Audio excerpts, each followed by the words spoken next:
Welcome to another episode of the Holistic Sister Circle. We are super excited for this topic, and we're all about social media detoxing and versus always online. So we have some really fun questions to be asked here. And through this, if you have questions or you want to chime in with us, please don't hesitate to comment or share inside of the post a comment section of the channel.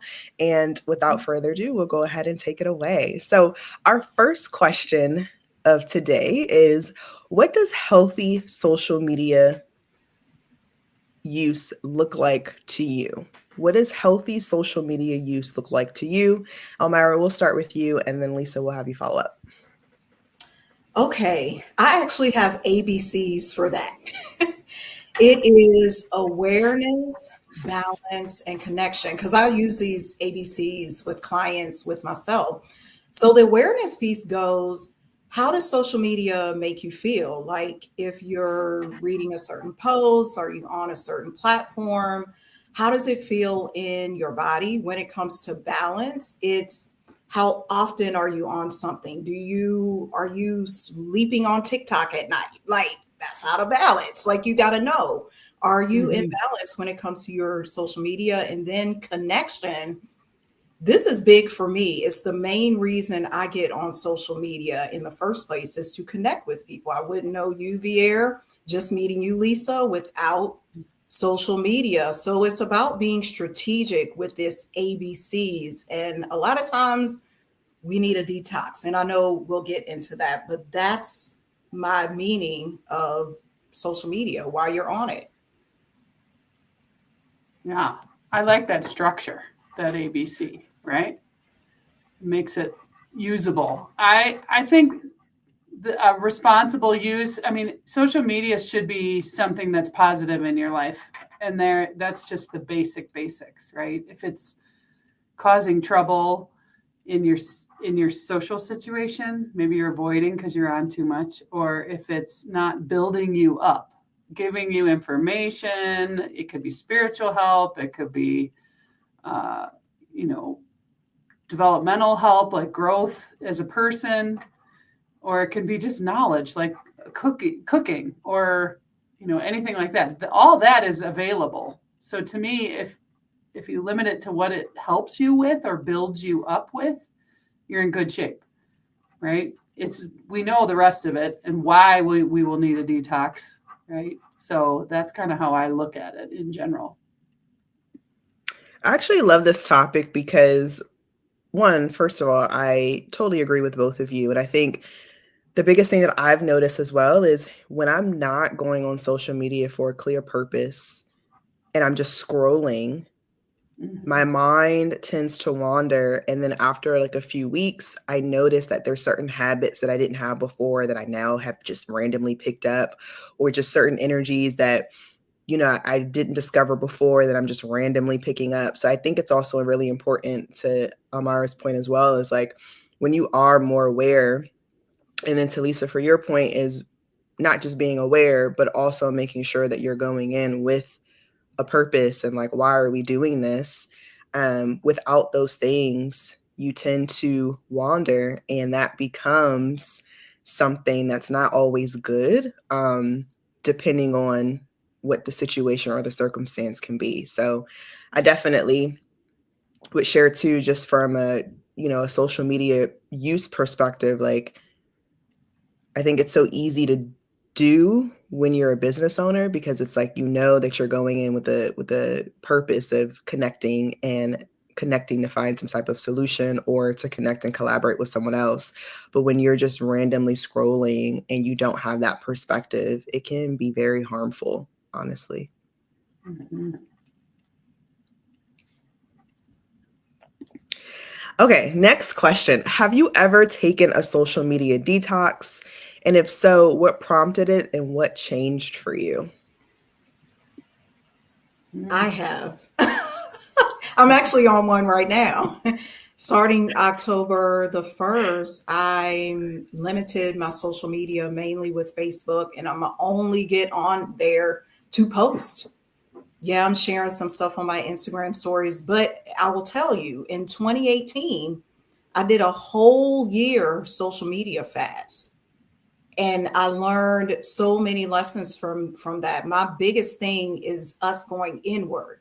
We're so outwardly focused, and I found myself in that trap too, seeking the approval as a business owner. I need to go for the money. Like, how am I going to make money if I'm not on TikTok, if I'm not on Instagram, if I'm not on YouTube? But what I've discovered, it's all lies. It's really all lies. Mm.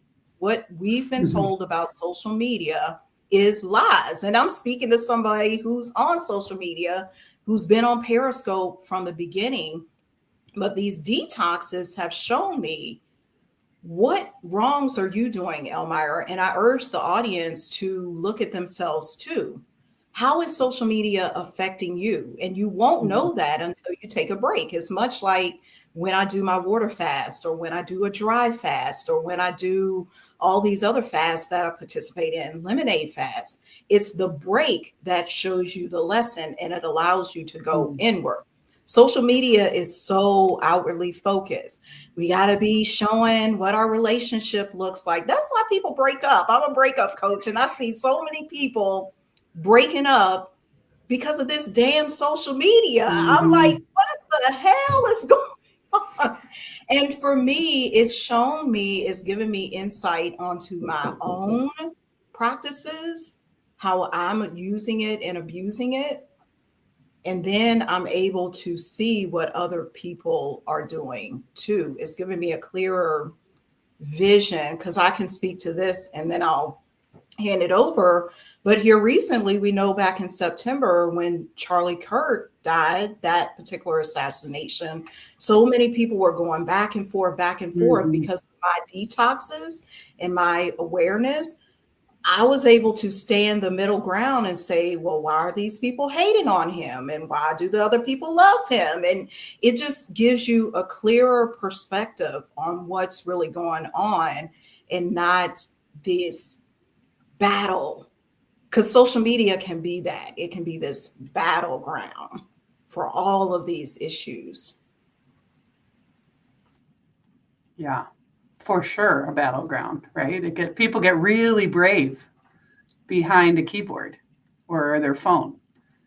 I've taken a couple minor, let's call them detoxes. One was when the TikTok was going to get thrown out of the United States, and because they were worried about the Chinese company that owned it farming our data or following us or whatever it was. And I found myself too easily an hour later thinking, what was I just doing for an hour?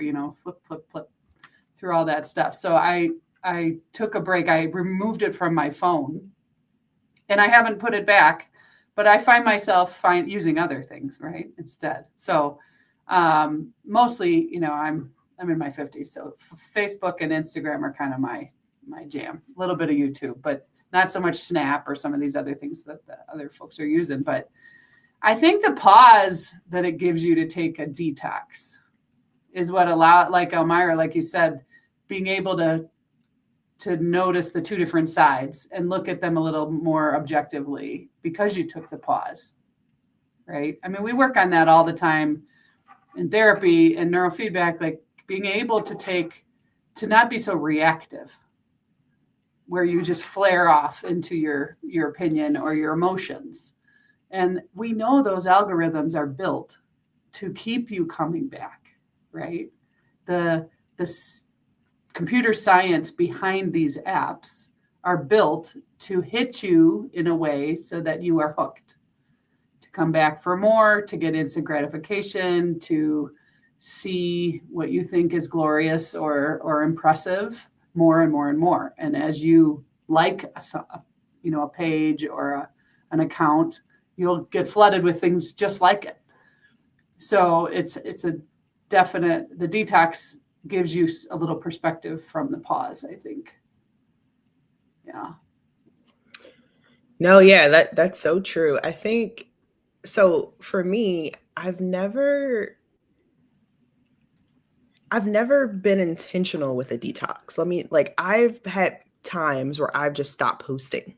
And I guess you can say that's a detox. It's a more reactive one. But I've had times where I'm just like, okay, this has become what I don't want. And I have that awareness to say, okay, like the direction that this is going, I don't like this. So let me just stop. And I do believe that there is a better way to do that, because I think it's important that whoever you've been connecting with on social media, you at least like let them know or kind of share what your reason for that is. That's something that I definitely want to get better with, because sometimes I don't recommend anyone do this, but if I feel like I'm just moving in a direction that I don't need to go down, I'll just stop everything. And I won't always communicate what I'm doing, because sometimes I don't even know what to do.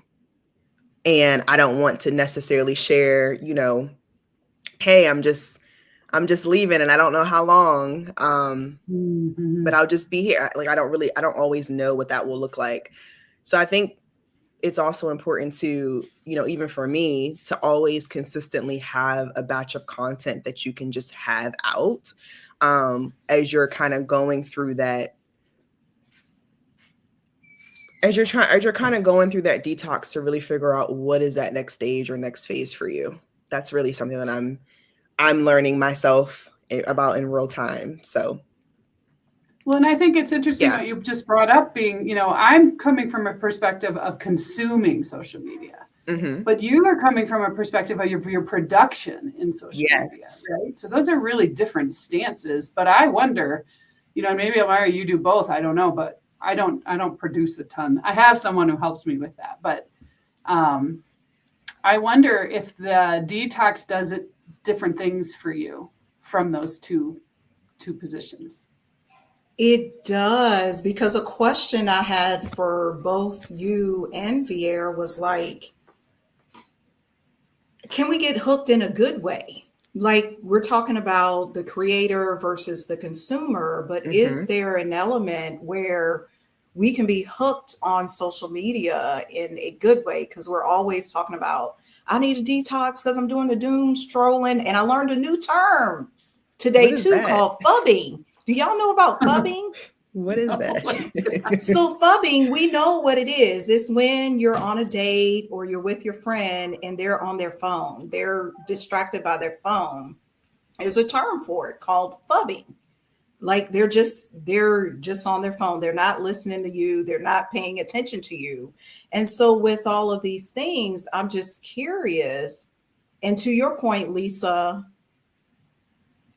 I have resolved, like when I do my detox, I'm okay with not creating, because who told us we need to create all the time? Like who set that parameter telling us the same people doing those algorithms? Yes. It's insane to me. It does add pressure, I think, for sure. The whole, you have to post every day, or you need to have this, your reels need to be this long, or you have to interact somehow, whether it's quizzes or, live, or I can't even think of other ways, but there is pressure. I think, Vera, you probably experience that more. Yeah, I would say like this past year and a half has probably been the most content I've ever put out at one time. And in a good way. Like it's been great. I've engaged with like the most people I've ever engaged with. I've had the greatest connections. But I've also found that with all of this, it has also allowed me to see like where people are. And that was one of the reasons why this type of style of show was created, because it was never honestly meant to be a debate. It was more so meant to say, okay, where is your happy medium?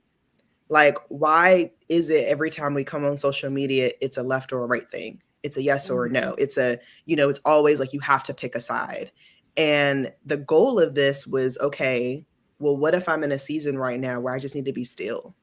What if I don't know, a side in this season may look a little bit better, or maybe I need to do a blend of both? And it was really to give people an opportunity to say, okay, like, you can have a chance and you can have these connections, and you don't always have to just be on all the time. Like sometimes you just need to sit in the mess Mhm. sit in the chaos, sit in whatever you have going on so you can actually identify what makes the most sense for you.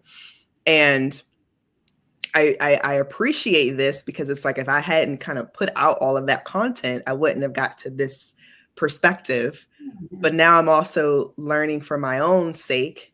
Now I need to sit in my mess to figure Mhm. out where this will go moving forward because I don't want to be someone that is always feeling like, I have to perform all the time and da, da, da, da. Like, and I know I caught myself getting to that point and I was like, oh, like I have to take a step back for a second and really prioritize and figure out, okay, where can I, have help here?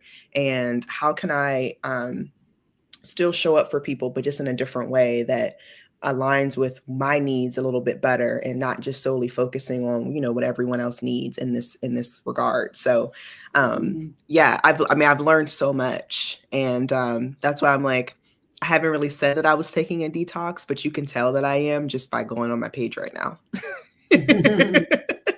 Mhm. So yeah, Gotcha, gotcha. All right. Yeah, I it's love that. good to take those pauses. And one of the things I'm doing with the podcast I create on social media is Hmm. it's only 13 weeks. Like I do 13 weeks, take a break, 13 Ooh, weeks, that's take a good. break. So during the year, it'll be 3 seasons, so to speak, because we're not always on. I don't want to be always online. I don't always want to have a guest. I don't always want to Yeah. talk. I Mhm. want to sit in my pajamas sometimes. Like it's like this is too Yes. much. Yeah.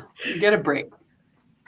That's a No, good plan. I like it that is. plan. I'm like, I need Mhm. to, yes.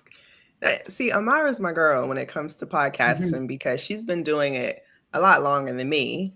And I know, we exchange information all the time. She's been on YouTube for a while, things like that. But that's one thing that I'm learning in real time. Like, okay, VA, like, you can take a break. Like, people like, it's okay. It's Mhm. okay that you have your own things going on and you need to take a moment to be still. So Yeah, I because it's appreciate that. all about listening to yourself inward, going Exactly. back to the body. What is your body saying? Does your body Mhm. say, I need to produce social media or consume social Mhm. media all 52 weeks of the year? We got Christmas and Thanksgiving coming up.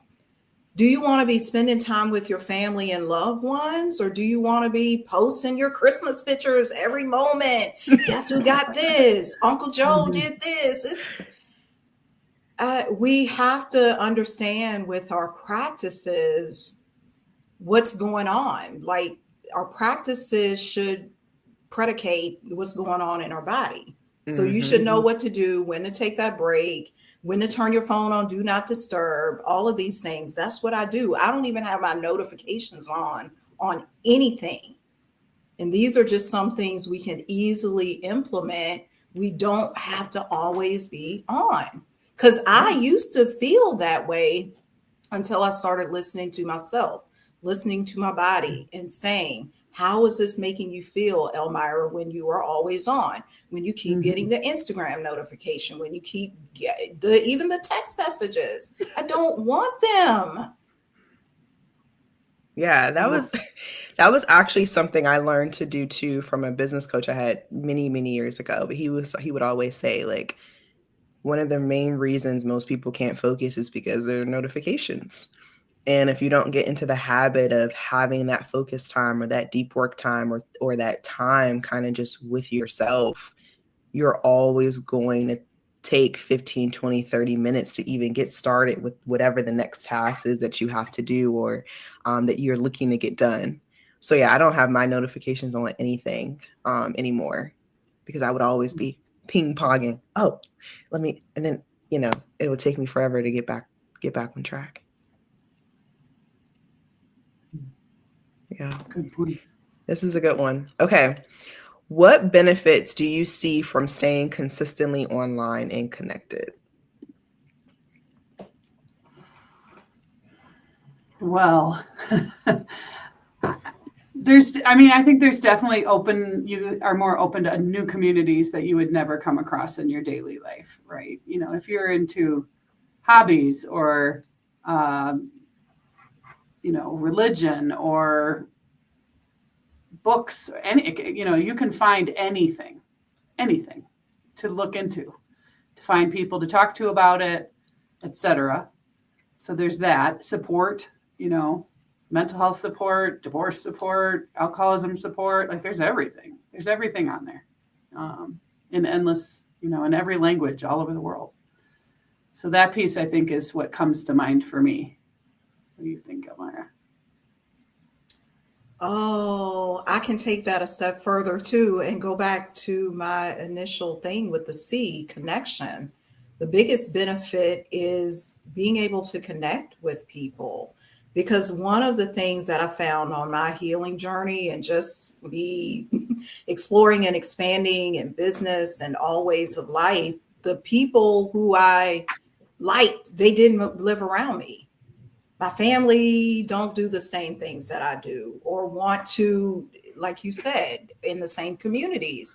So being online, being on social media has gave me access to all of these things. I can think of, I watched this channel called 363 Empire, Brother Rich. I'm able to see his show and his guests. I'm able to Holistic Sister Circle, we all here right now. I'm able to actually commune and talk to people who are on my same wavelength. That's huge to me because I'm international. I talk to people in South Africa, the UK, you name it, all over the United States. And it's opened my eyes, it's opened my world. That's been the biggest benefit, is the connection, like actually connecting people who can help me on my soul mission, who can help me heal the entire world with hearts and hands. Like that's my mission, that's my actual vision. So I can't not be on social media. So I think that's the biggest benefit, is the connection. Yeah. No, that's so, so true. I mean, I don't know about you all, but the level of support, there's just so much support out there, no matter what it is that you are nervous about, scared about, have questions about. Like there's always someone in some type of group or community or wherever that's willing to open up and say, hey, like I can help with that, which has been huge. And I just, even for me, I think about, I'm just like, wow, like there's so many people that I would have never met if it wasn't for social media, like including the two of you. Yeah, for sure. I would have never met you like at all. And I'm so grateful. I'm so grateful for the experiences. I'm grateful for the opportunity to continue to connect.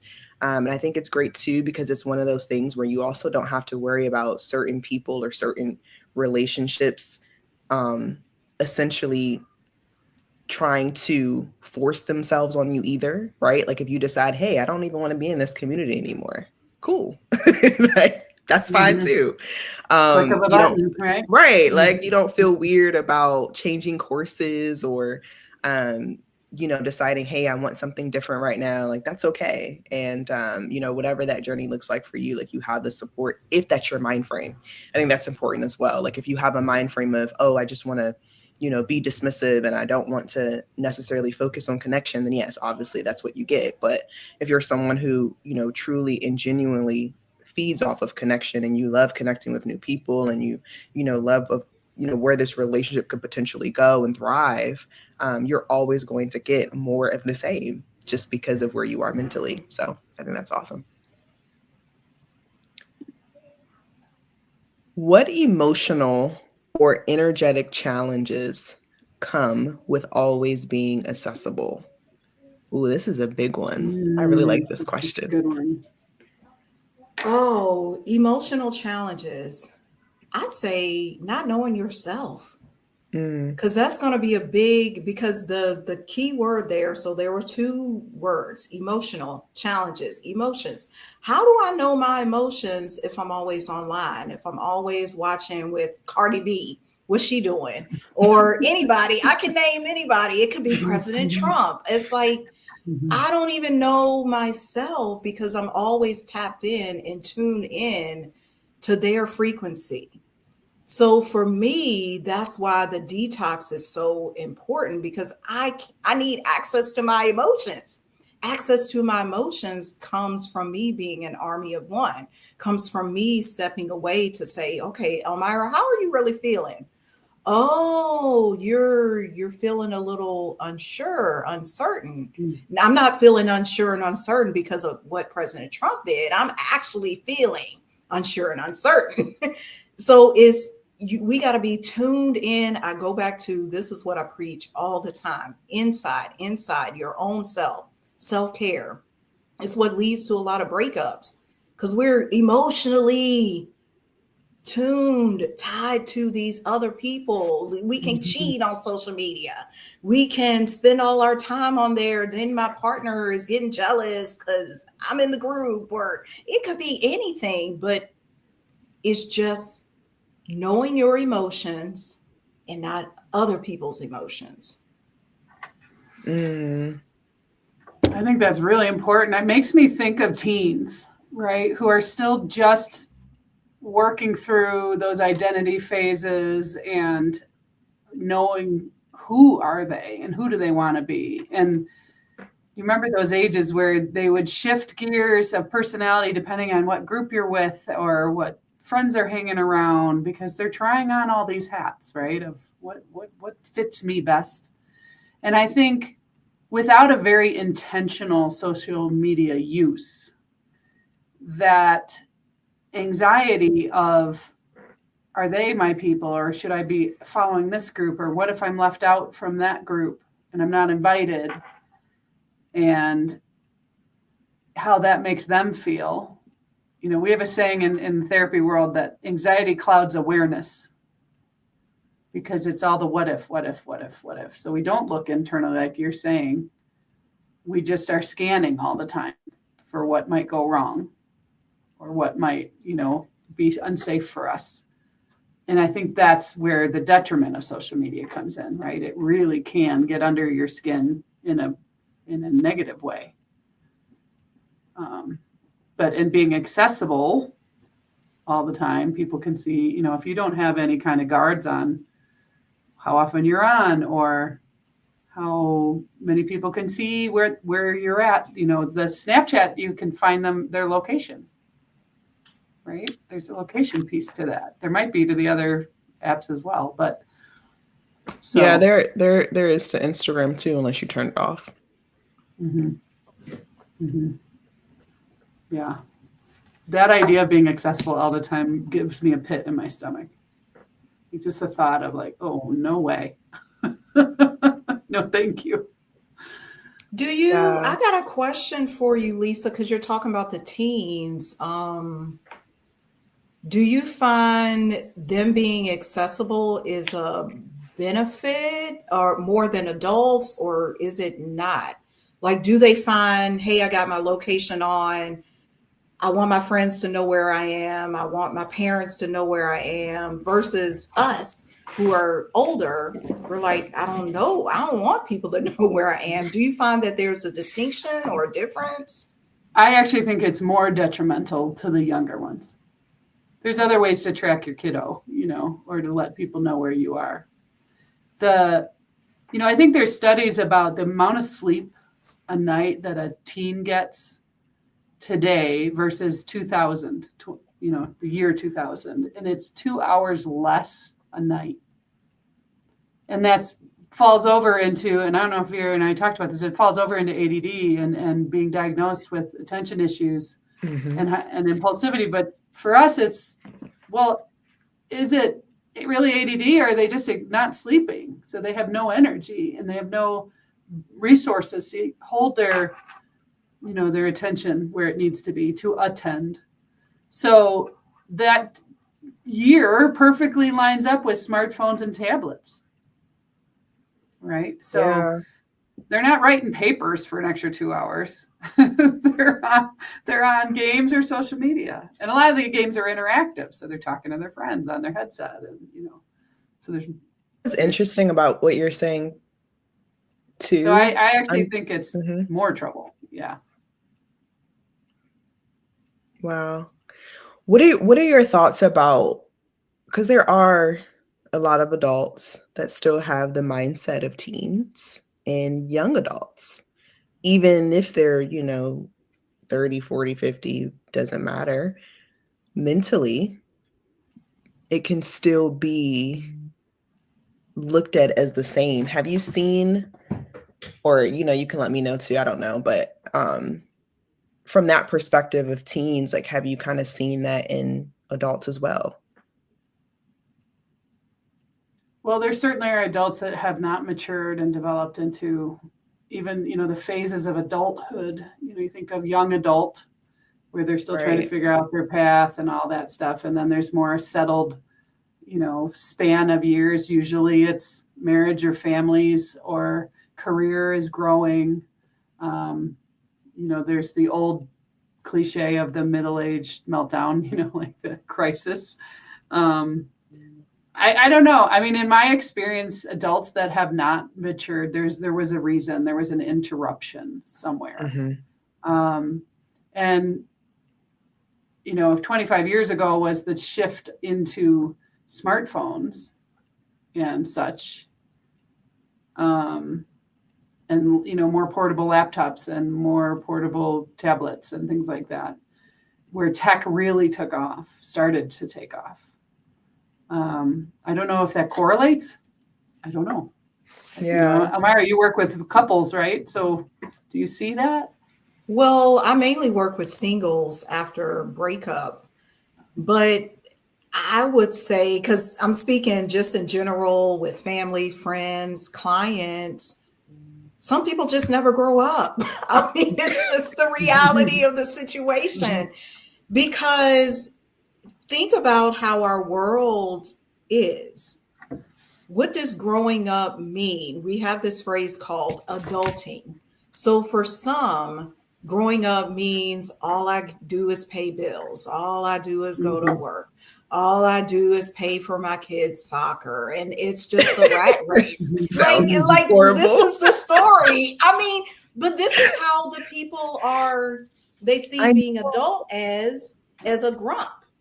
I don't want to be an adult. So I choose to be a kid who can play, who Yeah. can snoop on Mm. people on social media, who can be all up in the business and see what the gossip is on Instagram. You know what I'm saying? Like, so why wouldn't I be a kid? Because a kid allows me to play. Even though we may term it as immature, what has our society in 2025, 2026 deemed as adulthood?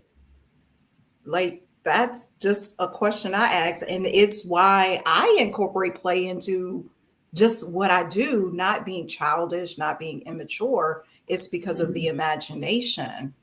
And I feel like some adults don't want to be an adult, this identity of an adult that it is right now, where you got to work the 9 to 5. You're so stressed. You only get a break on the weekend, one vacation a year. Who wants that crap? Mhm. Yeah, there's trauma, but who really wants to be an adult? And I mean, majority of people don't. I mean, if you knew exactly what it required to be an adult, like, who's like, oh, I'm gonna sign up for that? Most people Mhm. are not. If you I even think about the children, like, I'm like, hey, you sure you want this? Because now you have a responsibility. And not everyone wants that accountability especially women, especially women. We don't always want that accountability. Most women don't want accountability. We don't want that. So when I think about it too, and I guess this goes back to your point about just looking within, actually have a question coming in. What does looking within look like? Like, what are some things that people can do to ensure that you know, um, that they're going, that they're really focusing on what's happening internally and being able to use that to kind of fuel their decision making? Because I don't Okay. even know I'll most people think know what that is. Mm-hmm. okay, I'll give that take. Start in the morning. When you wake up in the morning, what is the first thing you do? Do you reach for your phone? Do you reach for the social media or do you reach for yourself? So looking within would be taking the first step to reach for yourself. Why are you reaching for the phone before you check in with yourself and say, Mm-hmm. how are my knees feeling today? How is my head feeling today? What am I grateful for today? If you have a partner and you done daggone reach for Facebook, Instagram, TikTok before you hug your spouse, what are we doing? So going within means checking in at the first part of the day. And then secondly, because I'm all about like practical things you could do, because you can do this right now.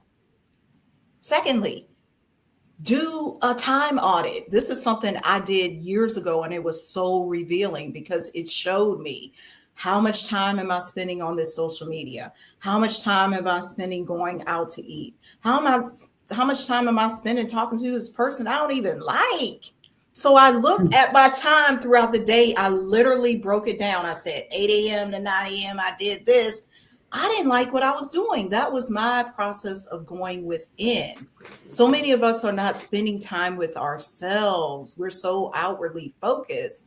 So just start at the top of the day. How am I feeling? Check in. Are my shoulders a little weird today? I don't like my hair. I don't like my eye. Whatever it is that comes up, allow it to speak to you. Allow God to speak to and through you. And then secondly, do a time audit.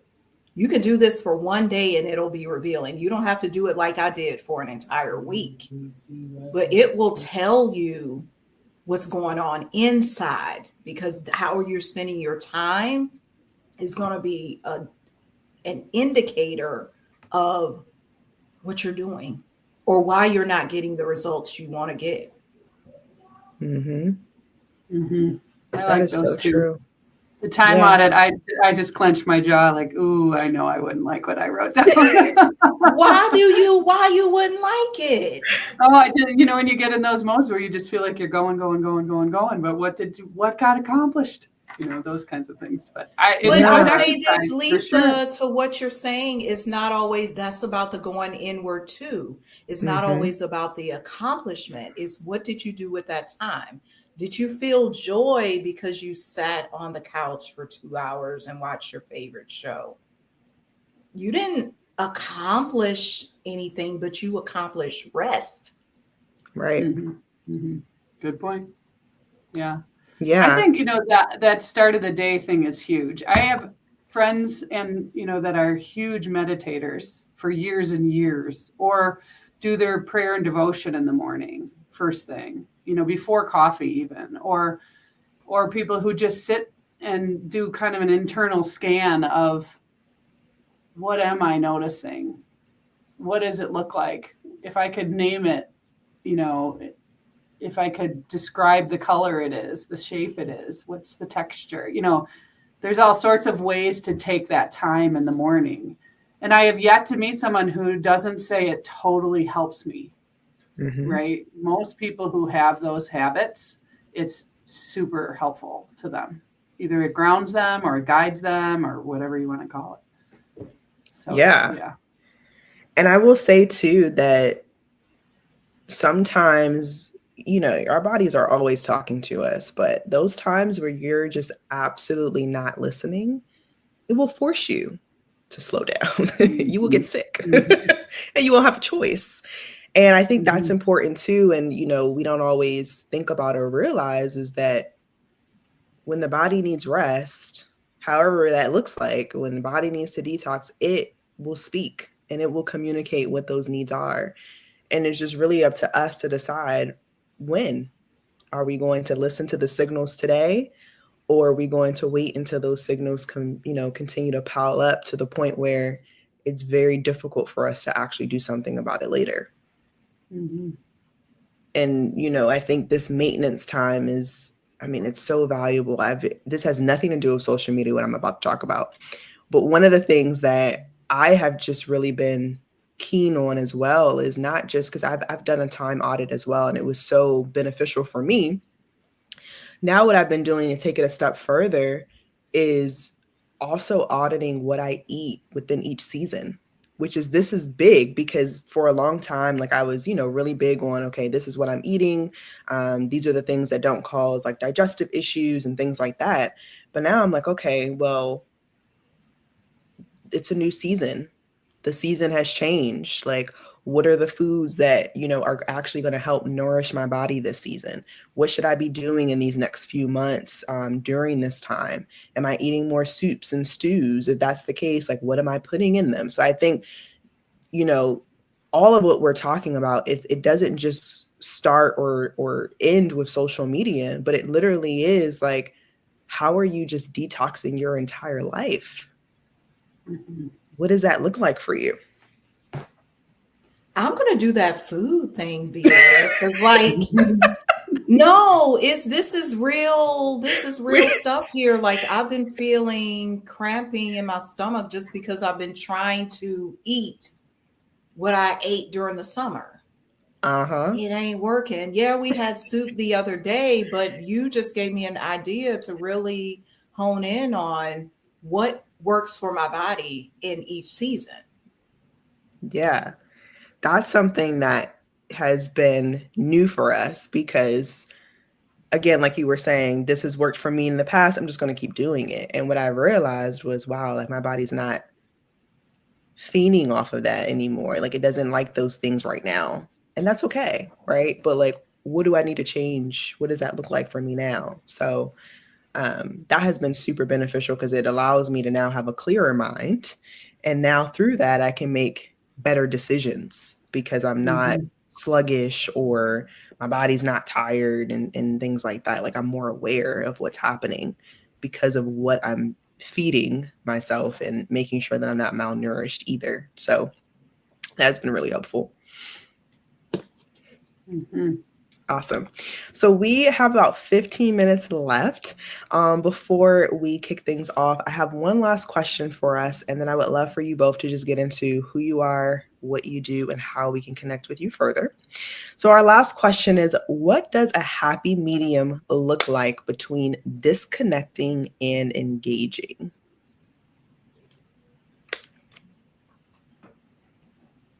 I'll let you go, Lisa. Okay. Thanks. No. She's like, I just mean, put me I on the was spot. gonna go, but do you want me to go? You will Or go. Yeah. If you have thoughts, go for it. I'm going to get mine organized. yeah, wrap your head around it.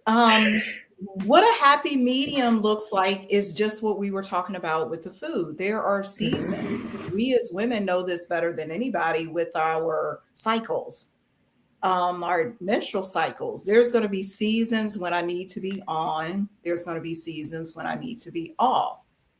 We have to listen to our body. Listen to your body. If it's saying you don't need to be on here now because you got a lot going on with your family, with the children. And I'm going to use an example of this guy I know. His name is Sunny Day. We met him in New Orleans. He's like a drag queen, but he like does karaoke. That's how we met him at this tiki bar. But just the other day on social media, he said, I'm taking a break for my health. So for me, that's the happy medium is your health. Is your health dictating you need to take a break right now? You can't perform. You can't create the content. You can't even consume. Your fingers aren't working enough because you laid up in the bed. Like, this is serious. We got to just listen to what is your body speaking. Me, as a trained as a massage therapist, I'm always big on that. What is your body saying? What is your blood saying? What is your heart saying? What are the muscles saying? What are your eyes saying? What is your taste buds saying? Like everything is a whole unit. The happy medium is built off of your health, nobody else's health. Because everybody could be like, oh, if you're not on social media, you're not going to make any money. That's what they told me in 2018, but it was not true. That was the most fruitful year ever because I paid attention to my health and I paid attention to what I was supposed to do. So it goes back to, what are you supposed to be doing in this season? I think that's good guidance, right? To tune inward. It goes back to from the get-go. Look internally, right? We've been talking about that today. I kind of come from the other part of the holism of us, Elmira, in the sense of what's a happy medium. It depends on your functioning, right? Your body tells you some of that. Your brain tells you some of that. Are you suffering due to the amount you're consuming or producing, right? Is it causing trouble with your relationships? Is it causing trouble with your sleep? Is it causing trouble with your focus? Emotions, all that kinds of stuff. If you're able to have healthy emotions, healthy academics or career, healthy relationships, then I would say it's not causing trouble. However, I think most people know when it is. They know. It's just like when you're not behaving well. You may not want to admit it. That goes back to the maturity thing and too. But I think coming up with what do I do instead is hard for folks. If I'm consuming or producing too much, what do I fill that with? Like Vera, you talked about time with yourself. Amira, you brought that up too.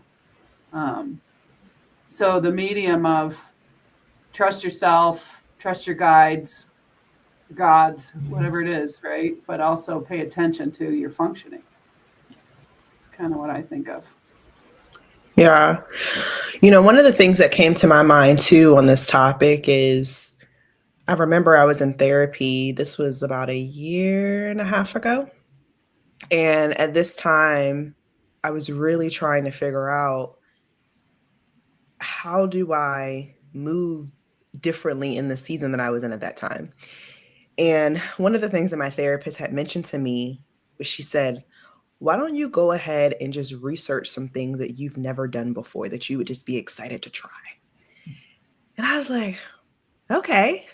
So I go on and research and I'm like, oh, I would love to do this and I would love to do that. And I was like getting excited as I'm writing it down.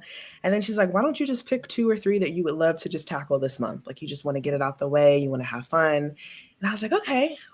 And one of those things was yoga.